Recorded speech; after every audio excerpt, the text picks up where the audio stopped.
¿Cuánto están dando? ¿Y están dando altos porcentajes de Deben ser los mismos 800. Ah, Casi sí. todos esos retos bonificables tienen 800. Listo, entonces perdón, activo aquí así, listo. Entonces, en esta última parte vamos a ver la parte de gestión de riesgos y diseño de controles. Me parece que es mucho más válido cuando lo hacemos con un caso de uso, pero es un poco más entendible como lo vimos en el ejercicio anterior. Y basados en lo que ya hicimos, que es como la definición de la arquitectura de Caldata, pues vamos a hacer el análisis de riesgos. ¿De acuerdo? O sea, vamos a tomar lo que ya se definió ¿qué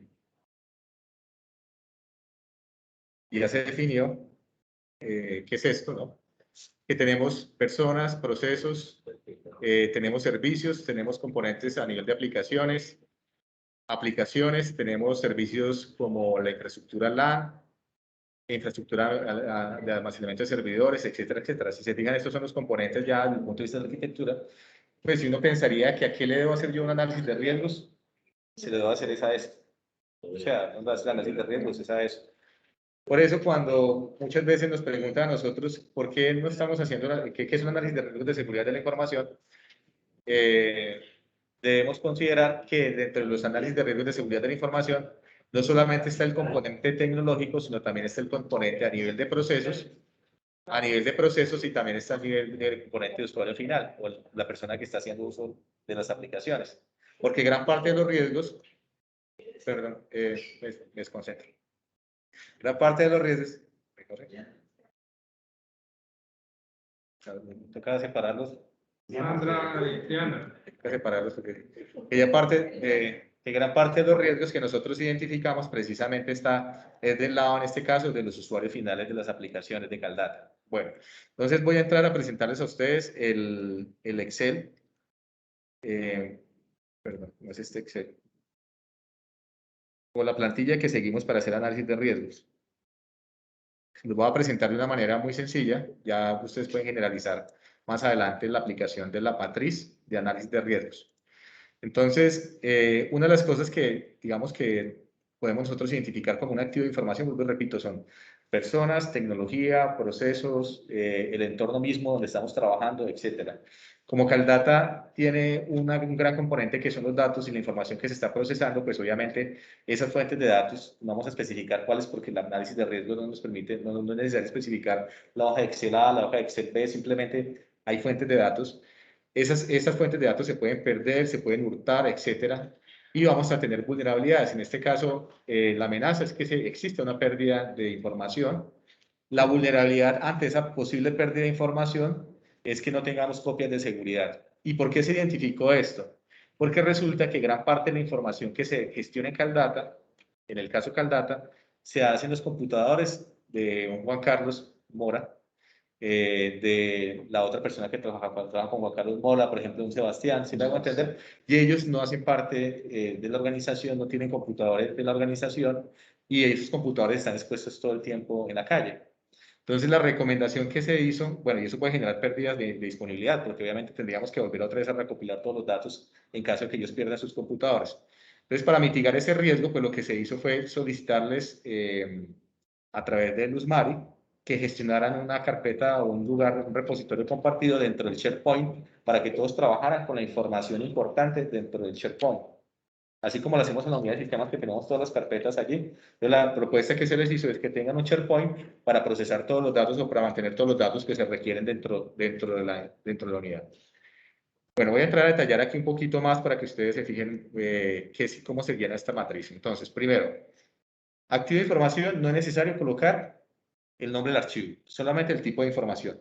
¿Sí? El tipo de información, si es una base de datos, si son archivos de oficina, etcétera, etcétera. Tipo de información, pues puede ser, las clasificaciones puede ser información, puede ser hardware, puede ser software, puede ser personas, etcétera. Sí, hay una clasificación ya previamente definida, ¿no? Aquí tenemos bases de datos, unas clasificaciones. Amenazas, importante tener en cuenta que las amenazas también están ya categorizadas. Las amenazas son, digamos, lo que eventualmente podemos tener nosotros como afectación directa hacia mi activo de información. Yo siempre pongo el ejemplo de cuando yo salgo con el bolso de aquí a la gobernación, bueno, no lo pongo acá, pues se lo pongo a todos los estudiantes en otro lugar del mundo, pero digo, usted sale con el bolso, la amenaza de que le pasa a usted con ese bolso, ¿cuál es? Que alguien venga y intente hurtar, ¿no? Esa puede ser una amenaza. ¿Cuál es la vulnerabilidad? La vulnerabilidad es que usted dentro del bolso, primero, pues que usted vaya solo. Segundo, que salga a las 6:30 de la noche por aquí, por esta calle, que se vuelve toda terrible después de esa hora, ¿cierto? La vulnerabilidad es que vamos solos, tenemos el bolso a la mano, no hay quien nos colabore con alguna ayuda o algo, estamos totalmente expuestos, ¿no? Amenaza, vulnerabilidad, y tenemos un tipo de riesgo que puede ser pérdida de disponibilidad, pérdida de integridad o pérdida de confidencialidad. Estos tres componentes, los voy a dejar claro, estos tres componentes tampoco hay que inventárselos. Resulta que ya hay una norma que es la ISO 27002, y esa norma ISO 27002 ya nos da esas categorías. Entonces, dentro del Excel, digamos que, bueno, dentro de este Excel o en algún otro, no sé cuál fue el que utilicé, al final, hay un listado, no voy a entrar en detallarlo, pero hay un listado de las posibles vulnerabilidades y las posibles amenazas que podemos tener para nuestros activos de información, dependiendo del tipo de activo. No es lo mismo las amenazas y vulnerabilidades para una persona que para una base de datos o para un computador, por ejemplo, ¿no? Entonces, el mensaje que quiero darles, esto ya está categorizado. Lo que debemos es mirar la mejor categoría que aplique para nuestro activo de información y con eso identificar el tipo de riesgo. Cuando hablo de tipo de riesgo pérdida de integridad, pues es posiblemente, por ejemplo, un daño al archivo, ¿no? Un daño no esperado dentro del archivo, que alguien le actualice el archivo, cambie información del archivo. Pérdida de disponibilidad, como lo vimos, que el archivo lo borre, pues, digamos que no disponible porque el disco duro se dañó, el computador se dañó. Y pérdida de confidencialidad, porque el archivo los filtraron, como decimos nosotros en seguridad. O sea, que alguien lo publicó o lo dejó público en Internet y esa información quedó de manera accesible para una gran cantidad de ciudadanos que deberían tener acceso a esa información. O alguien que perdió la memoria. O alguien lo está consultando sin permiso. Exactamente. Entonces, ¿qué tipo de riesgos tenemos nosotros? En este caso, tenemos un riesgo de incumplimiento normativo o regulatorio, que este tipo de riesgos, y aquí es, digamos, en esencia también lo que quiero decirles.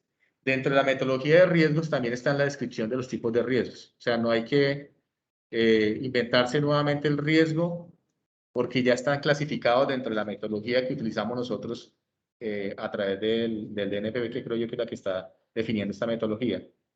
Entonces debemos ser muy precisos en utilizar las clasificaciones que nos dan desde el punto de vista del MINTIC o las diferentes guías para poder hacer la aplicación dentro de la gobernación de Caldas. Yo sé que podemos utilizar otra descripción de riesgos, pero para este tipo de retos y para lo que necesitamos en este tipo de organizaciones es enmarcarlos en los riesgos que ellos definan dentro del manual de identificación y gestión de riesgos. La clasificación. ¿El general de gobernación o por área? Todo en Colombia funciona igual. No, pero aquí dentro de la gobernación tiene una matriz, establece una Ah, es una muy buena pregunta. Generalmente, y eso es un tema que lo vimos el año pasado, por eso decía yo que pues, a veces es difícil cuestionar un poquito a los consultores, pero bueno, uno ya conociendo el tema, uno sabe que uno debe priorizar dentro de la gestión de riesgos, debe priorizar sobre la cadena de valor generalmente. ¿Y qué es la cadena de valor? Pues lo que es ingresos, lo que es todo el tema de contabilidad, todo el tema de, digamos, de servicios de atención al ciudadano, lo que le generamos valor aquí dentro de la gobernación. Sobre eso identificamos cuáles son sus activos y sobre esos activos son los que primero que nosotros priorizamos, ¿de acuerdo? Sin embargo, el año pasado nos decía un consultor, no, que es que toca sobre todos, porque aquí así lo dice el MINTIC. Mentiras, no, después yo leí que no era así. Se mantiene la idea de que debemos priorizar sobre la cadena de valor. La cadena de valor, parte de ahí, parte de ahí. Y ese análisis de riesgos no se hace de la noche a la mañana tampoco, se puede ir haciendo este año una parte, el otro año otra parte, el otro año otra parte, y después retomamos otra vez y hacemos una reevaluación o hacemos una actualización. Perfecto. Este ítem es súper interesante, porque resulta que hasta la metodología del año anterior, antes de diciembre del año 2020, la frecuencia era muy subjetiva porque no se sabía cómo calcular. En este momento nos está diciendo, si el evento ocurre de 3 a 24 veces al año, de una categoría de una probabilidad baja, ¿sí? ¿Por qué pasa eso? Porque puede ser, por ejemplo, un cierre mensual, ¿no? Entonces se dice, un cierre mensual se hace de entre 3 y 12 meses, 12 veces al año. Pero puede pasar aquí cosas como un sistema de información, eso lo tengo yo aquí abajo, no sé si acá está abajo, bueno, más, que ocurre más de 500 veces al año. porque calculan que un sistema de información debería estar al menos 1 hora disponible cada día. O sea que al día sería el mínimo 8 y en el año serían más de 500 veces las veces que debería estar. En otras palabras, la metodología lo que nos dice es que si son sistemas de información, son temas críticos, ¿sí? Pero si son eventos que ocurren una vez o 2 veces o 3 veces hasta 30 y 24 veces, tiene una probabilidad baja, entre 24 y 500 una probabilidad media. Eso no hay que decírselo, preguntárselo a nadie. Y esa es la parte fundamental cuando hagamos este análisis de riesgos. No hay que preguntarle a la persona, oiga, Jair, ¿cuál es la frecuencia de eso? No, si Jair me dice que es un informe que le manda el gobernador cada mes, ya sabemos que la frecuencia es de 12. Pero si Jair me dice, no, es que resulta que eso, para que esto funcione, necesito que el sistema de información esté arriba todos los días a toda hora. Ah, bueno, entonces es una frecuencia mayor a 500. O sea, es una probabilidad, o es una, perdón, es un impacto alto, probabilidad de impacto alto. Listo. Entonces acá tenemos, digamos, aquí tenemos digamos, las dos categorías, probabilidad de impacto. Pueden ser altas las dos, aunque no necesariamente, o simplemente una puede ser más probable con un menor impacto, que es lo que sucede más en Caldata. Caldata, hay eventos que tienen una alta probabilidad, puede tener un impacto bajo, por lo que Caldata finalmente sigue siendo un tablero informativo, ¿no? O sea, de ahí a que, o sea, lo máximo que nos puede pasar es que esa vaina esté desactualizada y que por ahí el gobernador o alguien tome una información y la presente en un informe y diga que eso, no es así, que eso era de esa manera. Pero claro, puede tener sus consecuencias. No las hemos medido todavía, pues no hemos visto, pero pues puede pasar. Obviamente,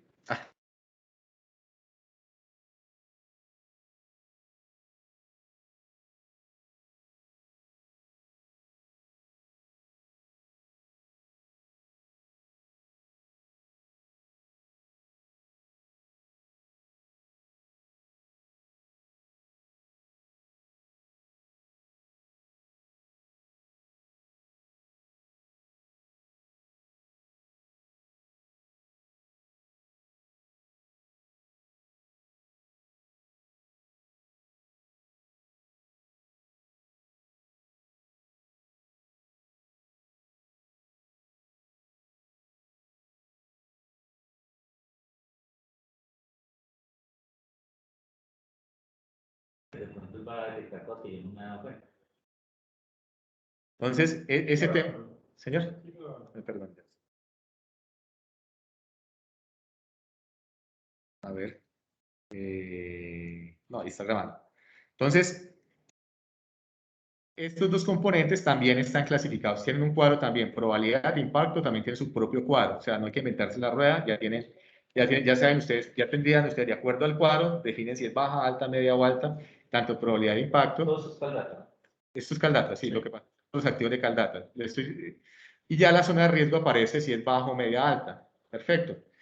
Ya a partir de esto, entonces yo identifico que ya habíamos hablado que el problema que estamos identificando, que identificamos es que gran parte de la información la manejan los profesionales de apoyo en sus computadores personales y esa información se puede perder. Entonces, ¿cuál es la medida, cuál es el control que voy yo a implementar? También está dentro de la norma ISO 27002, perdón. Entonces hay un control que se llama respaldo de información. ¿Cuál es el control? ¿Cuál es la descripción del control? Resulta que nosotros teníamos algo erróneo cuando estábamos diligenciando este campo. Habíamos dicho que la descripción del control era como las actividades que yo debo seguir para poder implementar el control. No, la descripción del control es algo como esto. El líder de la unidad de analítica, o sea, ¿quién? ¿Cierto? Establece un procedimiento, ¿el qué? ¿Cierto? Para que los funcionarios de la unidad de analítica migren y gestionen la información, fuentes de datos y datos procesados de forma centralizada en el site de la unidad creada en la plataforma SharePoint. Si se dan cuenta, el control ya es un poco más concreto, ¿no? Se define quién lo está haciendo, por qué lo está haciendo, ¿cierto? ¿Cómo lo está haciendo? Exactamente, y en dónde lo está haciendo. Entonces, por ejemplo, la unidad por ejemplo, este que les va a pegar mucho también, que esto también tiene que ver temas para mitigación por el tema de robo de equipos. Entonces, la unidad de sistemas implementa el cifrado automático de la información almacenada en el disco duro de los equipos de cómputo utilizados por la unidad de analítica. En este caso, vamos a solicitarles a ellos que activen el BitLocker, por ejemplo, el BitLocker que viene con Windows, y él cifra el disco duro, y en caso de que se lo roben, pues, si bien es cierto, se robaron el activo, pues si no tiene mucha experiencia, ¿no? Porque pues por el BIOS se puede entrar, pero si no tiene mucha experiencia, lo que tendrá que hacer es formatearlo. También la BIOS. Exactamente. Claro, de acuerdo. Pero esto es lo interesante. Lo interesante es que esto que estamos viendo en Caldata es un ejercicio de caso de uso, pero que obviamente aplica para todos. Para todos. Solamente que tiene que estar dentro de la política de seguridad de la información. Muy bien. Aquí la afectación del control. Estas dos partecitas les estoy contando lo que no es como fácil de entender, para que quede claro. Entonces, el control, ¿qué me va a ayudar a mejorar? ¿La probabilidad o el impacto? Este control. ¿Qué creen ustedes? Pues ahí dice, ¿no? Probabilidad, ¿no? Alguien podría decir que el impacto, la probabilidad. Este caso, la probabilidad de que se pierda la información. ¿Por qué estamos afectando la probabilidad de que se pierda la información? Porque ya está almacenada en SharePoint. Sí, no va a estar almacenada. No se va a perder. Exactamente. Poca probabilidad que se pierda. ¿Este control qué es? ¿Preventivo, correctivo o detectivo? Preventivo, detectivo, correctivo. Es preventivo. Por ser preventivo es un 25.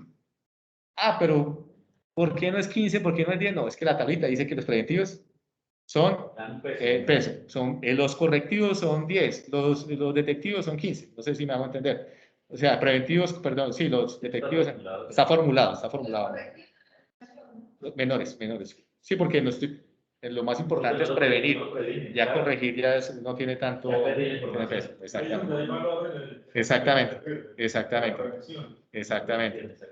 Ah, ¿el control es automático o es manual? Si es automático le da un 25, si es manual le da un 15. Ah, ok. Listo. Porque Entonces, lo que podemos hacer es un OneDrive que sincroniza en forma automática. Ajá. Listo, perfecto, súper. Y yo lo estoy monitoreando si qué tanto se está haciendo ciertos diarios, semanas. Semana eso no sincroniza porque yo el pauso. Entonces, ¿cuál es la situación acá?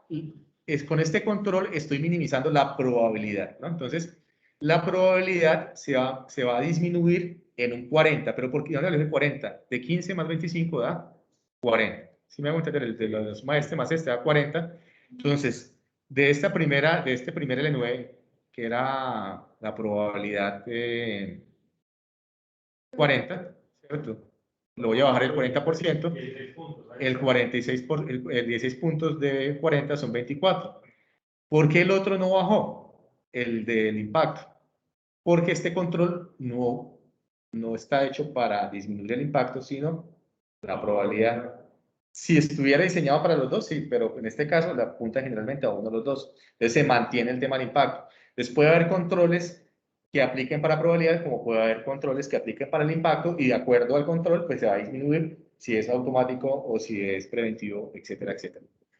En este caso, la zona de riesgo final, la zona de riesgo que la calcula automáticamente la hoja de Excel, medio bajo. Generalmente nosotros cuando hacemos evaluamos los riesgos entre la matriz de riesgos, pues nosotros aceptamos el riesgo bajo. ¿En qué sentido? A nosotros con ese control para no dejarlo en un nivel medio alto. Claro. Eso depende mucho de la política y del apetito de riesgo de la entidad. En este caso,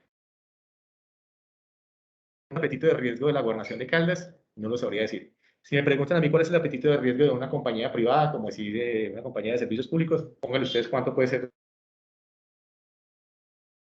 Lo que ese ejemplo yo se lo digo a ustedes algún día.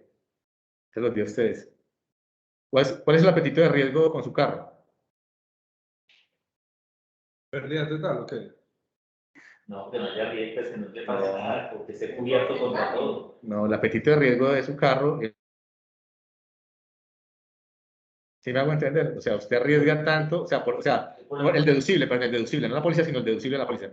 Entonces, ¿qué pasa? Entonces, el apetito de riesgo es usted está dispuesto a asumir pérdidas hasta el deducible de la póliza. Después de eso, se lo transfiere a la aseguradora, porque pues no tendría sentido. Entonces, ¿cuál es el apetito de riesgo de una empresa de servicios públicos?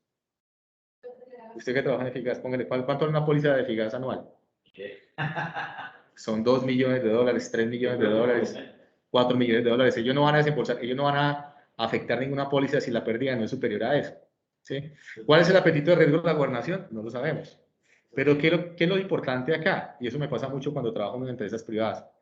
Que la gente, entre comillas, hace el alboroto, si me hago entender, que porque se le perdió una cosita que tiene solución, pero no está viendo de realmente los riesgos que son importantes, que es lo que más está afectando en términos monetarios y en términos de imagen, por ejemplo, a una compañía, que eso sí tiene mucho más, que no está cubierto, que no está asegurado, por ejemplo, ¿no? En esencia es eso, compañeros. Entonces, ya aquí lo que se hace es hacer lo mismo, el mismo ejercicio, para todos los activos de información y ya cada uno de ellos tengo un riesgo residual y yo ya tengo un plan de trabajo. En este caso, el plan de trabajo, para el caso del BitLocker, es hacer un inventario de todos los activos de información, todos los equipos, o USBs, o portátiles, o equipos de escritorio, que tiene gestión de la información, activar el BitLocker y probar que eso está automáticamente funcionando. Esa es la presentación. Yo les recomiendo que esta guía que está aquí, guía para la administración de riesgos y diseño de controles, pues la consulten.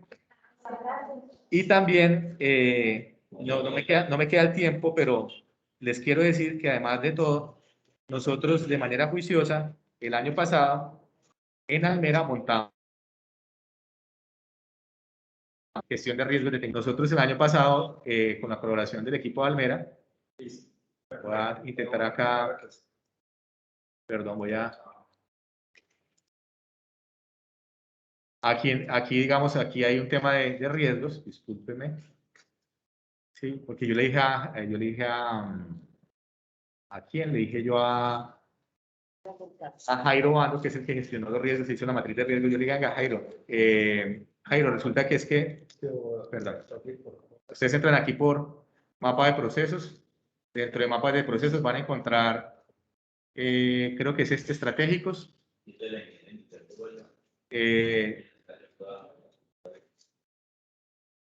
Es que se me hizo acá. Planificación y desarrollo, me parece que es esta. Sí, planificación y desarrollo, y aquí están riesgos. Entonces yo le decía, están los riesgos que define la DAF, de AFP, la dirección, pero están los riesgos de seguridad de la información, que son muy similares porque se basan en la metodología, pero son distintos porque nosotros nos basamos en la ISO 27000 y la 27012.